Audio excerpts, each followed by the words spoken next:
Welcome to the GateDrop podcast. GateDrop.com, giving you the jump in motocross news.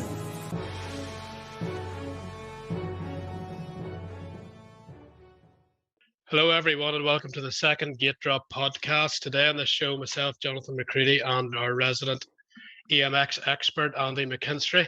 We're going to look at the EMX125 and the EMX250 classes that will take place this weekend at Matterley Basin, the first round for both.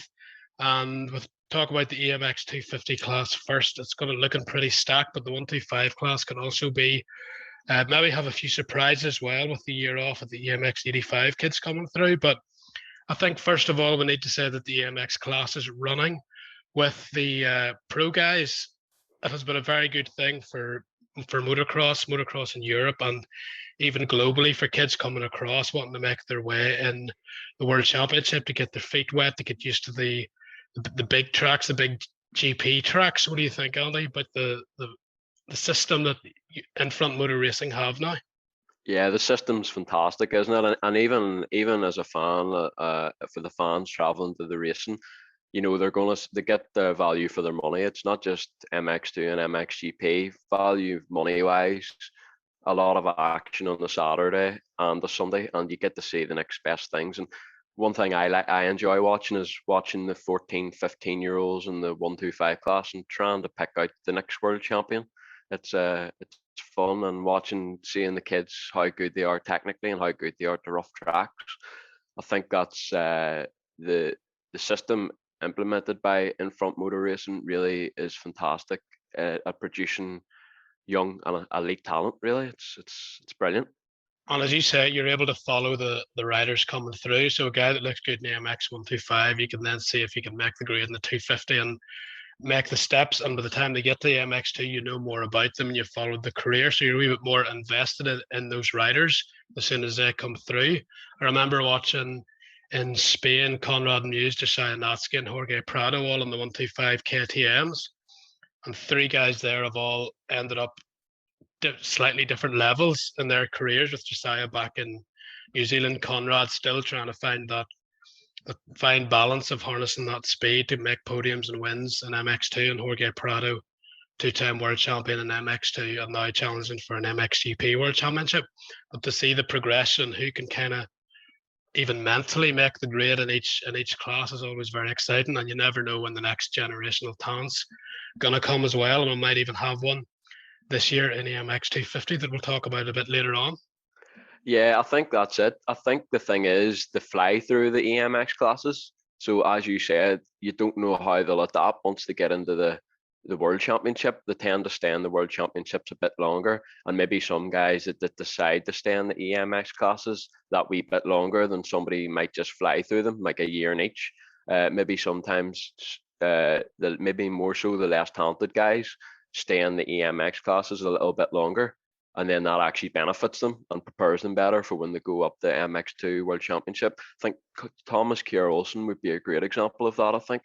I think he was in the EMX250 Championship for 3 years, and the first couple of years he was obviously talented, but I don't think anyone would have thought that he would have got to the level he has today. And I think the EMX Championship was brilliant for him. Who knows what he would have done if he was racing MX2 from when he was 16? You just don't know. So for someone like him, it was fantastic. But also, like you said, yeah, with the three KTM guys racing the EMX, I also remember the years that Brian Sue and Davy Puchis were battling for the EMX125 title. And look, you thought they had the world at their feet. Fast forward a few years, and it hasn't worked out. So it's not guaranteed success. You always have to work hard and have the talent and make the right decisions along the way. But it's certainly a fantastic stepping stone, and it's great to watch, because even though Sue and Puchis haven't gone on to the level they maybe thought they would have at that time in the 125s, they were fantastic. So it was still great to watch. The top guys as well. Jet Lawrence, we should probably mention him. He went straight from an 85 to 250. I don't think he actually qualified for a round in Spain at the start of that season in EMX 250, but by the end he won a moto in Lommel at 14, 15 years old, and everyone sort of got to see the potential that he's now unleashing in America. Yeah, that year actually, I'm pretty sure he was the only rider to do a 1-1 because there was so many winners that year. But by the end of the year, he'd really adapted and got used to the class and the 250 Suzuki, and he was flying. I was at Austin, and he was very, very impressive. It's crazy that he was battling with guys like Martin Barr, who was twice his age. It's crazy. Yeah, what a talent he is. Was Baswami and it was Mel Pocock, so it was a strong class, and as you say, that's the exciting thing about it, because he wasn't ready at the start of the year, but you could see his progression coming very fast, and by the end of the year he was going very quick indeed. He might even have been the top 10 MX2 level speed at that time. Yeah, I think it's important. It's important for guys that maybe don't have a great start to the season not to throw the toys out of the pram. Just stay patient, work hard, and if you've got the talent and you work hard, it will come good. It will come together. And Tom Vial as well was another guy that got his name in EMX2, coming from France, doing his first season outside of Europe or outside of France, and impressed in the EMX series and got his chance with KTM. So it's a big opportunity for these young riders to impress teams and show their talent. Yeah, exactly that. I think the factory KTM team, because all the guys in MX2 pretty much had contracts, they had to look at the EMX250 to get their next big guy. And it was between Brian Moreau and Tom Vial actually, and they went for Vial. So what a decision that's turned out to be. For sure, he's been a revelation. Right, let's talk about this season, 2021 EMX250 class. Now, there's a couple of guys that have actually stepped back, Kevin Horgo and Jeremy Sido. They've both shown speed in MX2. Kevin Horgmo a wee bit on edge. He can set fast times. He can do fast laps in MX2, but he was always prone to a bit of a crash. Jeremy Sido, I actually thought he had a fairly solid season last year. I was a bit surprised both actually stepped down. But what do you think of A, them stepping down, and B, their chances for the title? Well, I can't believe an MX2 team didn't sign either of them. I thought a team like maybe 114, Aston Motor Honda, or even Dixon might have took a gamble on one of those, but for whatever reason, they never. I think Saito decided to sign his contract with the Houghton Metal team pretty early, to be fair, because I think he didn't want to wait on an MX2 ride and then a good MX2 ride not coming and then not having a good EMX250 bike either. So I think that decision was done fairly early. Kevin Horman was slightly different. He really wanted to stay on MX2. He waited and waited and waited, and he never got a good enough offer. So the SA was quite lucky that the SM Action Gas Gas team, they had made him an offer. I think from what I believe, he more or less turned them down, and then they're determined to win this EMX250 title. So whenever he was stuck and no riding MX2, they came back to him and gave him the ride. I think it's a good fit for both. I think they'll both be right at the front. I think Horgmo, especially, he wasn't happy with the McCready KTM, with the bike and the setup and just everything really. But I think you can tell already in pre-season. I watched the Italian Championship there at the weekend. He looks a lot more comfortable on the bike, and he doesn't look like he has to over push. I think maybe in the past he had to over push, and that led to crashes. Saito, again, last year he ended up injured. He seems to have quite a lot of injury problems. Even this pre-season, he's had his injury problems, and at Arnhem there, I think he got good starts but had 2 crashes. So I think his starts will be good on that bike. That bike's proven in the MX250. It's a Yamaha supported team, and they obviously won the title last year. And also working with Herjan Braca, a former Grand Prix rider, he's a very good trainer. So I think if anyone can get the best out of Saito, it's probably that team and that trainer there.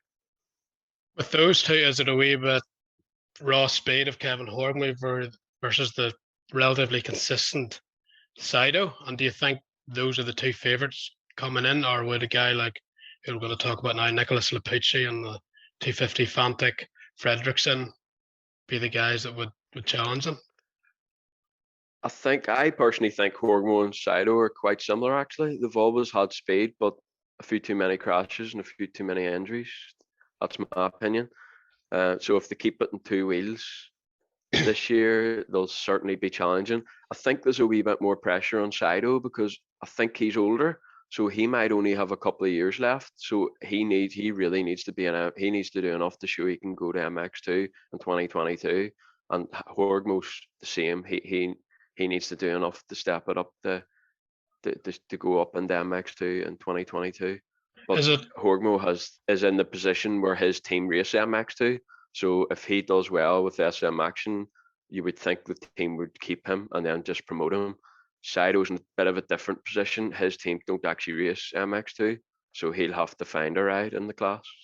And yeah, just on being the favourites, I actually put Lapucci down. He's my championship favourite for this title. He's got the most experience. He's raced MX2 and MXGP as well as the EMX250 before. He's an EMX250 race winner. He's never been able to put a full season together in EMX, but this last year he's improved a lot. He goes through quite a lot of teams. Last year he started off on MX2 with Dr. Steele's KTM, and then after Valkenswaard he was signed by Bedini KTM to go up to MXGP, and then at the end of the season Fantic came in and signed him to race the last few rounds of the EMX Open, and it looks like he's had a fantastic winter. The guys at that team, Marco Matti, are very good at spotting young potential and improving them. Before, Lapucci was always fast in hardpack, but sand not so good. Looks like he's really worked on that in the winter because in the International Italian Championship he was flying. So for me, he's my favourite. Those other two you mentioned should be up there, and then the other one for me would be Hakan Fredriksson. I think he'll be very, very fast in the Bud Kawasaki, but the issue with him is going to be starts. I think Lapucci's going to get out of the gate a lot quicker. That two-stroke Fantic seems to be very good out of the gate. He's at all sorts of hole shots already this in the Italian Championship. And he's very, very exciting to watch. He's scrubbing and whipping. You can see him on Instagram doing all the show stuff, as it were. But whenever you see him actually race, he has the raw speed, he has the fitness, and he's been very competitive, as you say, in Italy. But he's definitely exciting. And the speed's there, so there isn't really any reason he shouldn't be a contender. And also for two-stroke fans, there's something extra to look for as well with him on that Fantic. They seem to have got the bike working extremely well, and it's great for that team to be able to promote their brand with someone as exciting as him. Yeah, he also seems to be very good mentally. I watched the Italian Championship last year when he had just got onto the 450 at Fuanza, and he was battling with Sur and Paulin, and he did not make it easy for them guys. I think they both got him with a few laps to go, but he even when they passed him, he just went back at them and didn't let them totally get away. So mentally, he's very strong. And like I said, I think Marco Matti and his dad are very good at improving young riders and know where the weaknesses are. And yeah, he's great to watch, great to watch. So I do believe Fantic have the plan to possibly switch to a 4-stroke at around the halfway mark. Okay. So that'll be interesting if that does materialize. One of my Italian sources told me whenever they signed the deal, the plan is to possibly switch to a 4-stroke because they want to go into the MX2 World Championship in 2022. So it'll be interesting to see if they do make that change, if Lapucci is in a winning run. Yeah, because it could upset his rhythm if he knows the 250 two-stroke so well and trusts it. That could be a wee bit of a different thing for him to try and adjust to if he's in the middle of a title. Just going back to Horgmo and Sido, as you say, they're under pressure, but if they don't perform this year, where does that leave their careers? They're in a very almost a must-win or at least show something position, I feel. So it's a wee bit make or break for them, perhaps. Yeah, exactly. And I think more so for Sido because, like I said, if he wants to go to MX2, that team currently doesn't race MX2. So he really needs to, and if he goes to MX2, he's going to want a good bike, a factory bike. And a lot of contracts are already done there. So I think he's under a little bit more pressure.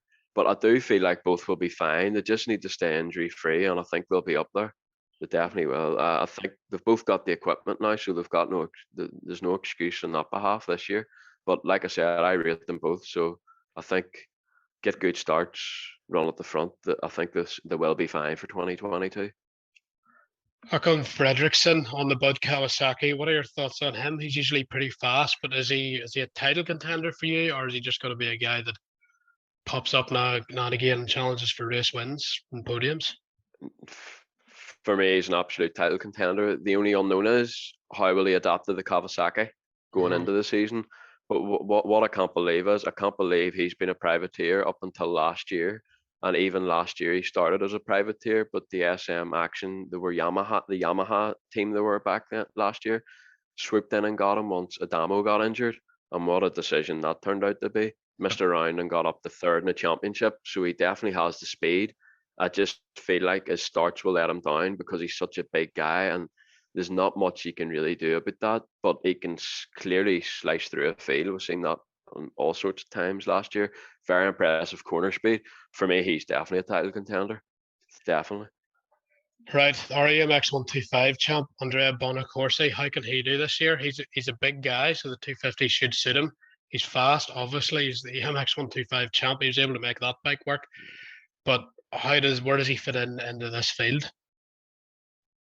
Yeah, I think again, I'm going to say he can challenge for the championship. I think he's, along with the four we've already talked about, I think he's in next in line. I think he will have the speed. He's going to have the bike. It's an official Yamaha team. The bike's proven in the class, and he's going to have Herjan Braca coaching him, and he's a very good coach, like I mentioned. So I think everything's there. It's the only thing is it's his rookie year in the class. How many rookie mistakes will he make? That's what it's going to come down to. But I feel like he'll have the speed. I do rate him, but he's not under as much pressure as maybe say Saito is. Yeah. Saito is probably he's expected to be the main man in that team, so that might help Bonacorsi. Having Saito as a teammate will maybe take the pressure off him a bit. So that could actually turn out to be a good thing from Bonacorsi's point of view. But he already looks very at home in the 250 and pre-season. He's been riding really well, so he'll only continue to get stronger this year. But I think he has what it takes to challenge for the title, but I think it's more 2022. He'll be expected to challenge for the title. So we'll have to see how he can then cope with that pressure that he might not have this year. Yeah, it's going to be interesting to see how he adapts because a bad start of this class isn't going to be easy to deal with the amount of good riders in it. Right, let's move on to one of the guys I love to watch, Tom Guyon. He showed pretty good speed, or at least flashes of speed. He had good starts last year. He didn't always come through at the end due to maybe crashes or one or two problems in terms of consistent podiums, but he's a lovely style. He looks a bit like Kevin Windham or a Steve Ramon on the bike. What are your thoughts for him this year? Can he get his level up from a pretty fast rider to being a title contender? Do you think he's still going to be a wee bit off the mark from that elite group that you've put together? Yeah, I think because this guy's dropping down from MX2, it's going to be hard to win this championship this year. I feel like the championship's always very good, but I feel like this year it's going to be faster at the front, maybe than ever. I do rate Tom Guyon, very, very good rider. His rookie year, I think he was 8th. So it was a solid rookie year. To be fair, I expected maybe a wee bit more of him last year because I do rate him so highly. But having said that, 8th was solid, and he switched teams to the VHR KTM team this year. I feel like he'll be a top 5 guy and a podium guy. Can he win on a regular basis to really be a title contender? That's not where I'm fully convinced he can win enough. But for being a French guy, he's pretty good in sand, and he's an all-round rider, so his consistency should be good. The only thing with him is maybe he's one of those riders that he needs to get a win or a couple of wins to try and justify his confidence that he can go to the line thinking he will win and contend for a win every time. So it could be interesting if he gets a good start to the year at Matterley here this weekend, gets on the podium, gets his confidence flowing, and then maybe that could lead to a potential title challenge. Now, a guy who has a big name and he's starting to come good on his speed is Liam Everts. Obviously, that guy has a lot of pressure on his shoulders with his name, but I feel that's maybe reducing a wee bit recently. He was very good last year in EMX125. He showed good speed when he hopped onto the 250F last season. And this year in the British Championship, he's actually been very fast, but he hasn't got the starts. Now you're going to need starts in the EMX250, but his riding and his potential, each year he's making big strides. So can Liam Everts get a win, possibly get some podiums this year and even be a contender? I wouldn't rule it out. I don't think he'll be a championship contender, not because he hasn't got the talent, but because he lacks that bit of aggression in the opening laps and flat out speed. When the track gets rough and his technical style comes through, he's fantastic to watch, one of the best to watch in the class. But like you said, he's going to need good starts, and coming into this season, his starts haven't been so good. But if he gets the starts, he's good enough to hang in there until maybe half distance, until the track develops and gets rough and he can start playing with bumps. That's when he's at his most dangerous and a handful. And he's very fit for his age as well. So that's impressive. I'm just not sure if he can position himself right at the start of the motos to really be a championship contender. But also, like you, I certainly wouldn't rule it out because he has got the talent. And the thing with Liam is, although he has the name Everts, he hasn't actually raced for as long as most of his competition. I think he's only really raced maybe the last 5 years at a very serious sort of proper level, the way most other riders have been from their 5, 6, 7 years old. So his learning curve could still go quite a bit higher. So even again, from the first round to the end of this championship, you could see a big improvement with Liam. I think obviously everyone's going to keep an eye on him because of his name, but I think as a rider, regardless of his surname, he's very talented and he's very obviously very technically astute on the bike. But I think he does genuinely have a lot of potential, even if his name wasn't Evers. Yeah, exactly. He does have a lot of potential, a lot of potential. I'm sort of still waiting for it to erupt, let's say. Yeah. Still, it's a shame he got injured last year, because I actually feel like he could have challenged Bonacorsi for the EMX125 title, because Bonacorsi is a big lad and he was getting bad starts in the 125 and he was always working himself through the field, and Everts wasn't there. If Everts had have been there, he could, and his starts were pretty good on the 125 from what I remember, certainly better than Bonacorsi's. So that could have played into his favour. So that was a shame that he lost out in the championship to CV, because I feel like he had a better chance of the EMX125 title last year than he has the EMX250 title going into this year. Yeah, and I think he was maybe even leading it whenever he got hurt, or at least very close to the championship lead. So even that bit of experience of whether he'd won or lost the title at the end, it was a tight championship experience for him, which could have helped him going into this year. But he's going to have to learn that on the fly if he is involved in the championship. Right, there's a couple of other rookies. Do you think he's Italian? Razzini, what are your thoughts on him? And Paulson? Razzini, in the International Italian Championship, he didn't look so great at all. I was starting to think he was going to need a full season to really adapt that bike. But at the Italian Championship at the weekend there, already has improved a lot. But we'll have to remember the team he signed for, Gallardini Yamaha, is a 3-rider lineup, and I think Razzini was signed more for the future. His two teammates, Tim Edberg and Oriol Olivier, they're expected to be the ones to produce, I think. I think Razzini, he's the Italian rider on the team, and I think he's more signed for the future, because last year was actually his first full year racing outside Italy, doing a full EMX championship, and he actually rode very well last year. I think he would have surprised a lot of people to show that speed outside Italy, because that was something he struggled with in the past. But yeah, this year I wouldn't put too much expectation on Razzini. I think he just needs to learn, and then 2022 maybe be a consistent top 5 or top 10 rider. But he'll be able to learn from David Philipperts, because he's the trainer of that team. So that should be a big benefit, and he's maybe already learning from him, because he's already had a big improvement from February to now. Max Paulsen, the Swedish rider, I would say it was his breakout season last year in the EMX125 class. He ended the season in style, going 1-1 at Lommel. Unfortunately, he comes into this season with an injury, so he's going to miss the first round at least, which is a pity. But Yeah, he's lovely to watch. Lovely technique. A lot of the Swedes do have a good technique. So who knows, when he comes back, he can impress. I'm sure.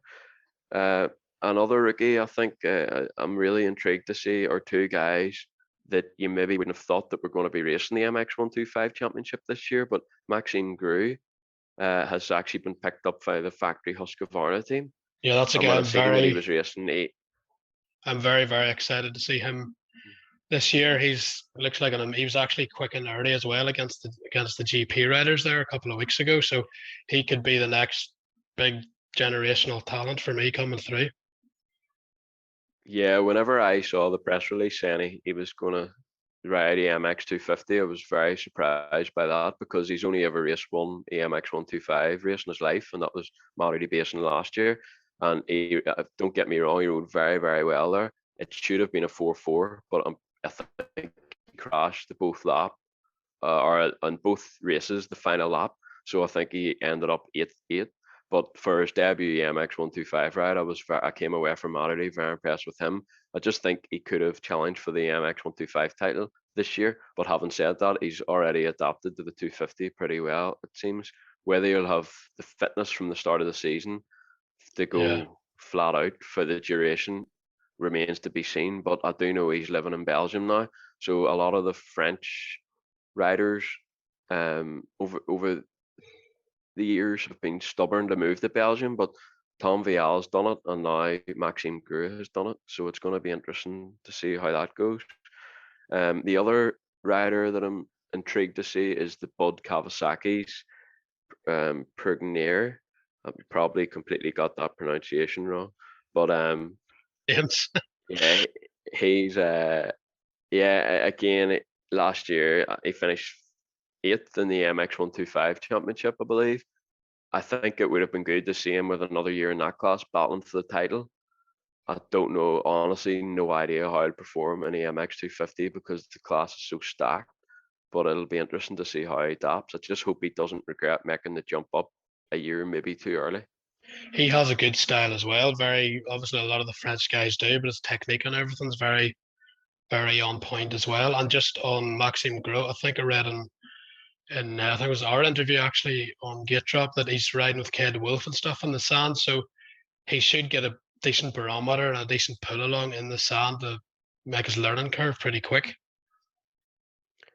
Yeah, exactly. Having Kyle Wolf will be a very good gauge for him because he's fantastic in the sand. So that should be, and Gro clearly has talent. Factory Husqvarna wouldn't have signed him otherwise. So if you've got talent, and you've got somebody like Kai you can learn from. It's a good fit. And he's just turned 15, has he? He was 14, Yeah, so possibly just turned 15 now, but yeah, still yeah. very, very young. Yeah, exactly. I think that's right because he was 14 last year at Matty Basin on his debut. So if he's just recently turned 15, I believe. Yeah, very, very young and already in EMX250. It's crazy. But Jet Lawrence showed he could do it. He didn't even qualify for the first round, like we said earlier. So don't panic too much if the first round doesn't go well. Just keep working hard, keep plugging away, and you'll get there eventually if you've got the talent and work ethic. What about Camden McClellan? He's had bursts of speed at times, but can he get that speed consistent this year, do you think? Yeah, obviously very talented. He won on the MX85 championship, and they don't give them away for free. So he clearly has the talent. Before last year, he didn't have the best time. I don't think he enjoyed the 125 all that much. I think he prefers riding the 250, and he suits it a lot better. Yeah, last year he had some top 10 rides, and that was good. This year will be interesting. It's second year with the BT Husqvarna team. I feel like he's one of the underdogs. He might be the sort of guy if he wins and he can then do it on a weekly basis. It's just whether or not he can produce the goods and do it on a regular basis. But I feel like his teammate, Talviku, he was 5th as a rookie last year. So he's now in the position where there's expectations on his shoulders. Because last year as a rookie, there would have been very little expectations, just go out and have fun. He ended up 5th. So that was very, very good. So I'm intrigued to see what the next step is for him. And obviously switch teams to the BT Husqvarna team, where him and McClellan will both be working with Bas Verhoeven, a former Grand Prix rider, as he runs the team there. So it'll be interesting. It's definitely a good rider lineup from where he's sitting anyway. And you've other names: Rick Elzinga, Max Spies, both fast. Obviously, Elzinga is extremely good in the sand, but can they get in amongst the top guys this year? I'm looking forward to seeing Max Spies. He's only 17 still, I believe, and it feels like he's been racing that class he has been racing that class for years. He started when he was 14 or 15, I believe. So, and he seems to step up a level every year. That's where the Matty team does really well. But after riding a 4-stroke last year with the Husqvarna, he's going back to 2-stroke, and he's got plenty of experience riding a 2-stroke, so that'll be interesting. Rick Elzinga, very, very fast and has a lot of talent. Injuries have been his big problem. I would just like to see him stay injury free and be a consistent top 10 rider this year. At the ONK Dutch Championship at the weekend there, he was very fast. He just got very, very bad starts, but he had no problem coming through the field to get a podium ride. And Arnhem's a track that's very hard to pass. So he'll be feeling good going into Matterley. And Vetic, I don't know if I've mentioned him, but he should be another good guy along with Edberg. The list of names just keeps going and going in this class this year. It's pretty impressive. Yeah, it's going to be the stacked I think it's ever been at the start of a season, to tell you the truth. But there'll be injuries as always. But certainly at Mallory, it's going to be impressive. Vitek, it's a bit of deja vu for him. A few years ago, he had actually signed with WZ KTM to race the EMX250 championship and race a 4-stroke, but he did not have a good start to the season. He ended up dropping down to the EMX125 class again, and then ended the rest of the year in that class. And then last year, as a privateer 2-stroke again, he focused in the EMX125 championship, but rode the EMX250 rounds that didn't collide on the 2-stroke. And he was very, very fast in the 2-stroke. I think he actually impressed me more in the EMX250 class than he did the EMX125 class. But the big question mark for him is, can he translate the speed onto the 4-stroke? As we've been here before, and maybe the move came too early. But this time it'll be interesting to see how he does in the TBS conversions, KTM. As for Tim Edberg, again, he switched teams, but he's still on the Yamaha, and he'll be able to work closely with David Philipperts. I think he really impressed me last year, actually. He stepped up in terms of his hardpack riding. He had always been good in the sand, but hardpack results weren't quite there. I feel like he made that step last year, and now the question for him this year is, can he make another step to be a consistent top 5 guy in both hardpack and sand? And then you've, I think he's Latvian, Edvard Bidzans. He, I believe, got hurt last year, so we didn't see a lot of him, but he has a lot of talent. Although coming back into this class, it could be a bit of a difficult thing to go straight to the front for him. Yeah, again, when I heard he was racing the EMX250, I was very, very surprised, because last year he had signed to race the EMX125 championship for Tanel Leoch's E1M motorsports team, and he actually got injured before the first round, and that was him out for the season. So he actually hasn't raced an EMX125 race to date yet, and it's going to be a big jump to the EMX250. I just hope he hasn't made that step too early, because I feel like he could have challenged for the MX125 title this year. But also, he's also missing the first round of the MX250 championship this year, because he has to get his COVID vaccine on the weekend of Matterley, so he's going to miss the first round. So that's not good timing. That'll hurt him. Yeah, that's a terrible timing, isn't it? But what can you do? So he's going to miss the first round. That could have been sorted in a different way. Yeah. Considered as, but perhaps that'll give him more time to get well, get better prepared for the 250 heading into his EMX 250 campaign. And the young Spanish rider, he was pretty impressive last year in the 125. Bracaris, again, I've probably butchered that name, but he showed good potential last year on the 125. But 250F, will he be able to translate that speed to the bigger machine? Yeah, Brazaras surprised me last year.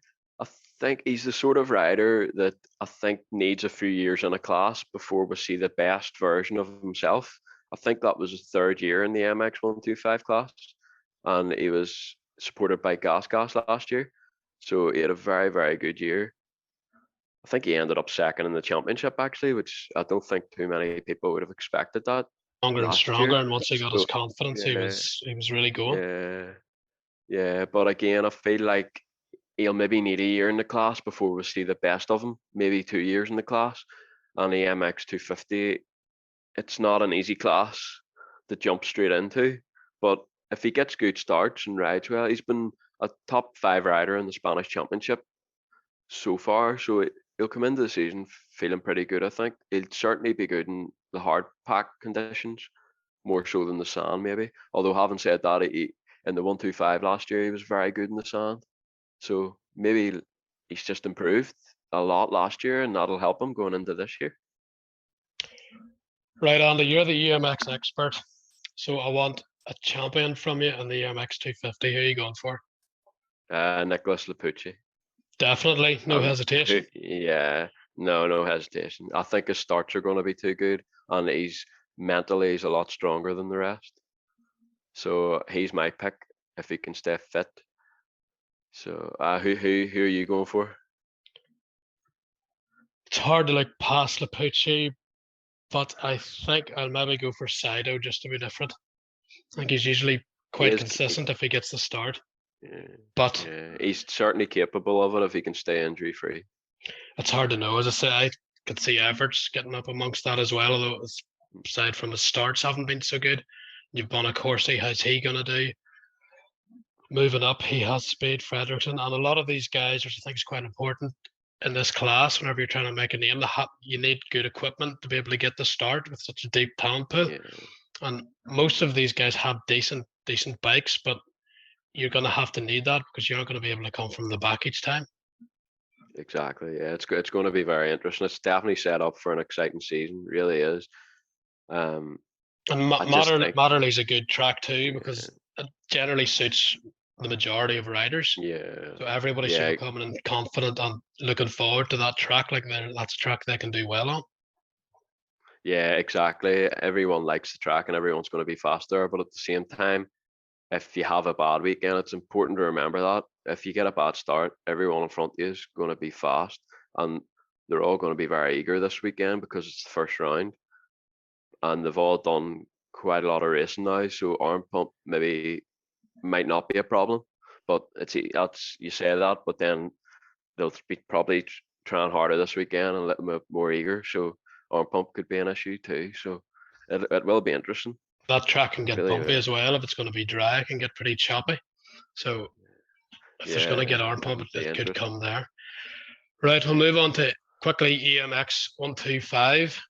It's again difficult to predict, but there's a few good names: Lata, Volks, Smulders, K Karsmakers, and of course Britain's Bobby Bruce, who's been riding the 125 in the British MX2 Championship this year. Has actually had pretty good speed at times. What are your thoughts quickly on this class and who kind of stands out for you? Yeah, I'm looking forward to EMX125 this year. Aside from last year, and obviously now this year, it's a lot more unknown because usually you know more about the 85 riders that are coming into the class because you watch EMX85, but it's been cancelled for the last 2 years now. So don't be surprised if some random kid from France or from Italy just comes out and just kills it.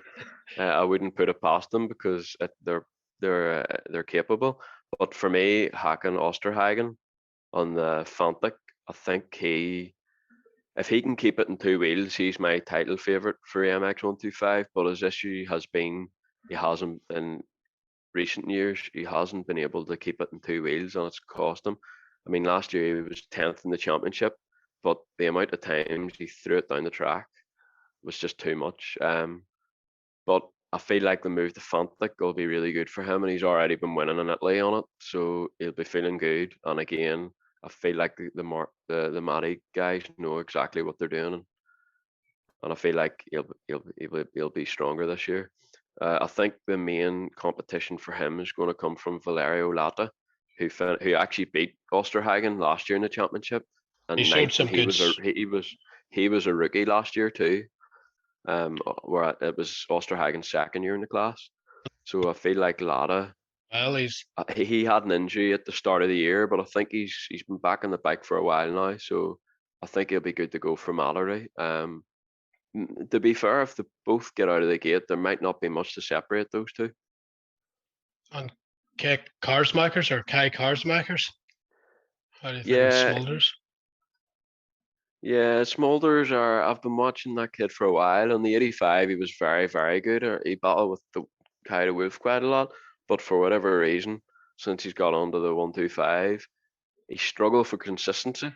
Maybe 1 week he'd be really fast, or one moto he'd be really fast, and then he wouldn't be able to replicate the same speed. But I don't think he's at the strength. So it'll be interesting to see if he's got a bit more strength this year. If he has got the strength this year, he could challenge Smulders because he's got the technique. I think he's good to watch. Hard pack, I'm not quite sure if he would be the same in hard pack as he would be in sand because he was born in the sand. Kai Kashmakers, again, he's had a frustrating career on the 85, on a 65. That kid was unbelievable. Nobody could get near that kid in the Netherlands on a 65s, and since he's got on to a 125, again, consistency and to be fair, injuries have been an issue. So I think it's important for him to stay fit this year. If he can stay fit, that's the first hurdle crossed, and then he has got speed. He's very good in the sand, very good if in wet hard pack. The jury's still out on what he's like, what he can do in a proper slick hard pack track. But I do know that's where he's been working on that over the last year or two. So he should be improved. Bobby Bruce interests me. That ASA gas rider. He showed he had speed last year in EMX125. He had decent raw speed. He was rolling up at the front on one of the motos that he did.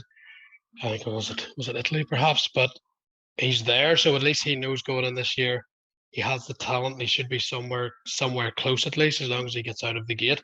But again, racing that British Championship against the 250 guys, against seeing the level of Conrad Muse, Wilson Todd, all those top GP level riders, that'll maybe help him going into EMX 125, where everybody's on more equal equipment, and maybe it won't be as intimidating for him, and he'll start to feel he belongs there and he can really show his talent to the world, because British guys are often good in Britain, but they struggle to translate that into Europe and worldwide. And I think he now needs to show that he can do it on an international level against the best of Europe and essentially the best in the world this year, if he wants to be a GP rider and a front running GP rider. Yeah, it does seem to be a British thing that the British riders are very, very fast in England, but when they take them out of England in different kind of conditions, in the past, some have struggled to adapt. Bobby Bruce, I'm pleased to see he's racing the EMX125 actually, because he's a big lad, and some guys his size might just go up to 250, but I feel like another full season contesting the EMX125 championship, it'll even help him learn the tracks, and I think he'll be more competitive in EMX125 than I think he would be in EMX250. So I think that's a good stepping stone to the future. And yeah, I feel like he can run in the top 10, although because he's so big, starts might be his issue. That would be the only thing, and it's going to be hard to come through. But I feel like he can run in the top 10 and maybe on a good day top 5s, and why not a podium? And it's nice to have a British guy back in the EMX as well, because that's really where the British riders need to go to try and show the big GP teams that they have the talent to justify getting on those teams now, winning and riding in Britain. although that's fast, a lot of the other your teams in Europe aren't really bothered by how fast you can go in Britain. They want to know how fast you can go internationally. Yeah, exactly that. It's important to be better in EMX than probably in England for the British guys, because outside of the British teams, they don't really care about the British Championship. And that used to be okay because there was a lot of British teams doing GP, so that like Tommy Searle got picked up by Molson, but there isn't that many now. You've Roger McGee and the Hitachi, KTM full fueled by Milwaukee. You've Steve Dixon, but aside from that, it's hard to get a big window of opportunity with so little, not as many GP teams as used to be 15, 20 years ago. Yeah, exactly that. And guys like Eddie J. Wade have shown that if you're fast on EMX, teams will come for you. So it is important to be good in EMX and show good speed.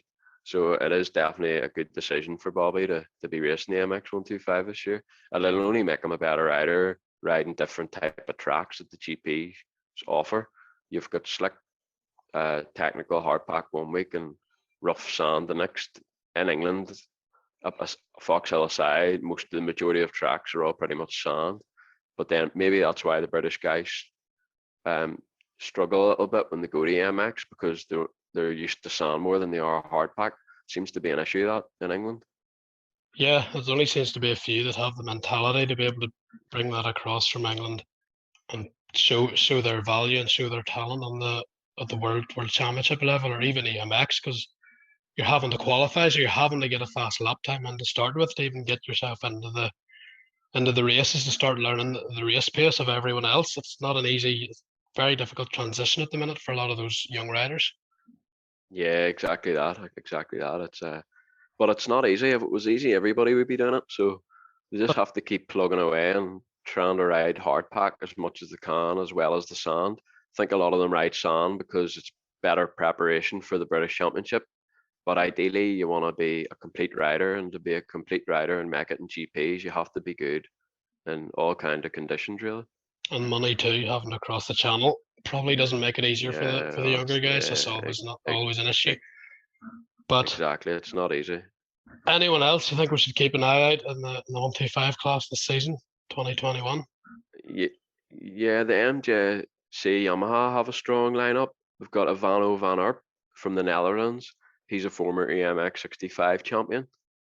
He's clearly got a lot of talent, but he hasn't had the strength the past few years in the 125s. He showed glimpses. I'm hoping he's got a bit stronger over the winter, and he should have the speed to run at the front. He was quite good at Matterley last year. Actually, I remember he was battling for the points, and he was actually battling with Joel Ritchie. So if the battle with Joel Ritchie around Matterley in the MX125, you're not going too bad.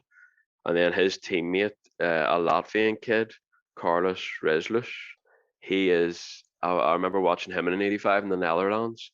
He's got a lovely style and technique. He's probably the next big thing to come out of Latvia after Paul's Jonas, and he's got a good ride now. He's pretty much been a privateer, so now he's got an official Yamaha team behind him. The next question for him is, can he handle the pressure? Can he be top 5 every week? I think he has the speed and the potential if he can adapt to the Yamaha, which he should be able to do. So they're two definitely to watch out on. And just again for the EMX125 class, we saw last year Talon Volan, former GP rider, his son Max rode the first round in England at Matterley, and he was fast obviously, but he was around top 10. He struggled a wee bit with the ruts, a couple of crashes, so he maybe could have done a bit better if he got starts and no mistakes. But he thought the track was pretty gnarly. It wasn't like what he was used to in America.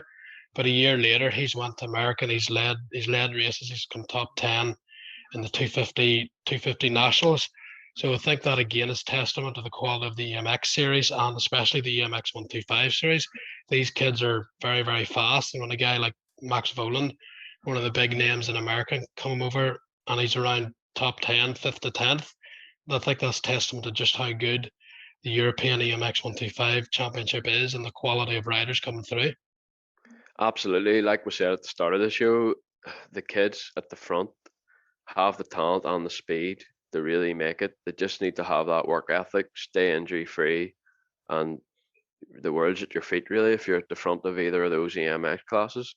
Yes, I was actually speaking to Max that weekend, and he couldn't believe how rough the track was. He was like, "Wow, it's so gnarly," and I thought it was rough, like, but it's a good job he wasn't at Valkenswaard a week later. My days, it was bumps galore. But it just goes to show the different kind of conditions that these young kids have to handle from such a young age. But I think that sets them up, and I think because the way the format is nowadays, it's changed from like the 90s and stuff where this wasn't a thing. So it probably helps the level of riding in MXGP and MX2 because those riders are riding these tracks at such an early age, and it helps the level definitely. And they're also getting to see the best in the world. This year it'll obviously be on the Sunday, but usually they're racing both days with the GP rider. So they're seeing what Caroli does, they're seeing what Vial's doing, and Geiger, and they're seeing a pathway because they saw Tim Geiger won EMX125, EMX250, MX2. Tom Vial made his name in EMX, although he didn't win. It shows that even if you don't have the best bike or whatever, if you put in some good performances on the right team or the right talent spotter sees you, there is opportunity for you. So it's classes that give you a lot of A, opportunity, but B, belief that if you produce, you have a chance and you have the facilities to learn of how to be one of the best riders in the world. Yeah, exactly that. And Maxime Renault would be another good one. People forget that on a 125, he probably would have been EMX 125 champion, but he got injured, tried to race at Lommel, and that threw the championship away. And then an EMX 250, the next 2 years, he was sitting on the sofa because he got injured for 2 full years. He then made a return for what was, well, it was his third year in the class, but actually it was his first year because the previous 2 years he was sitting on the couch being injured. So, and that third year, whilst he didn't have race winning speed, anytime he got a start, because he had the talent, he was good enough to follow. And it's eventually got an MX2 ride. And from that MX2 ride, he's now a full factory rider for heading into next year. So just goes to show. Exactly that. It's a very good class, and I feel like the more you follow it, the more you learn the riders, and as I said, the more value you can attach to their talent and progression through the different classes. And the racing's usually pretty good because there's a lot of guys trying to establish themselves. They're hungry because essentially, if they make it, they're making big money that could change their life. And if they don't make it, they could be working a regular job in 3 or 4 years. So the pressure's on them and the motivation's extremely high, which is why sometimes you see a few big mistakes, a few big crashes, but it's just a lot of young guys with a lot of talent, with big dreams, trying to be the next Tim Geiger, Jeffrey Herlings, Jorge Prado, and Tony Caroli. Exactly that, exactly. And it's great to watch if you're going to GP as a fan as well, to try and spot the next big things. It's obviously easy to spot the guys that are winning, but maybe someone that's not winning that you can see that has a great technique and maybe has other areas they need to work in. It's great to try and predict the next big things, and that's something I enjoy too. I'll never forget watching guys like Gertz in a 125. As soon as I seen him ride a 125, he's going to be a future world champion. Hasn't done it yet, but hopefully I haven't jinxed him. Very excited indeed about EMX, I have to say. Every season it's Andy's Mr. EMX. Yeah. Sometimes even more excited than the World Championship. Yeah, I do enjoy it because it's great racing throughout the field. It's just fearless. There's so many frantic battles. It's crazy. It's really good to watch, actually. And also, if you know people that go to a GP that haven't been there in a while, and you ask them, well, how was the GP? They'll turn around and say, them guys in the 125s, they're fast. And people that don't go to GPs don't realise this. They don't realise how talented you have to be to make it. And the depth, just to qualify. At times it's difficult. You know, you can watch the guy and do a qualifying lap and think he's maybe going to be top 5 or top 10. He could be 25th. I think one year we actually were watching Muse. It could even have been Holland. I can't remember where it was, and we thought he was going to be top 5. That was Valkenswaard. And we looked and he was around 20th, 15th, 20th or something. You're just blown away at how you can ride that fast and be that far back, even whenever you're as talented as what Conrad was. So it's not an easy class, and the depth, just to qualify, you have to be you have to be on the gas just to get into the main event. Exactly, I remember that well. Actually, it was Valkenswaard at the start of the year. The year him and Natsuki and Prado were teammates, and Muse was on rails. I thought absolutely flying, outside the top 20, absolutely crazy. But it just goes to show how much talent there is, and it's kind of sad that they all don't make it. That's the sad reality of it. But if it was easy, everybody would be doing it. That's it. Right, Andy, I think that's everything we need to cover. EMX preview is done, and next up for us is Matterley Basin. Watch EMX, watch the second round of the World Championship, which promises to be pretty exhilarating after Tim Geisers won one and laying down the gauntlet for everyone else. So we'll be able to see if Prado, Caroli, Hurlings, Favre can step up and try to take the win off Geiser this coming weekend. And I'm not sure anyone can touch Tom Vial, but Conrad Muse might have a chance. I might put him down for a sneaky Moto win, if not or at least a podium, if he can show his potential after his illness in Russia. So looking forward to that. Thanks everyone for listening, and we will be back with a review of Matterley Basin. Thank you everyone. Bye, Andy. Thanks guys. Bye.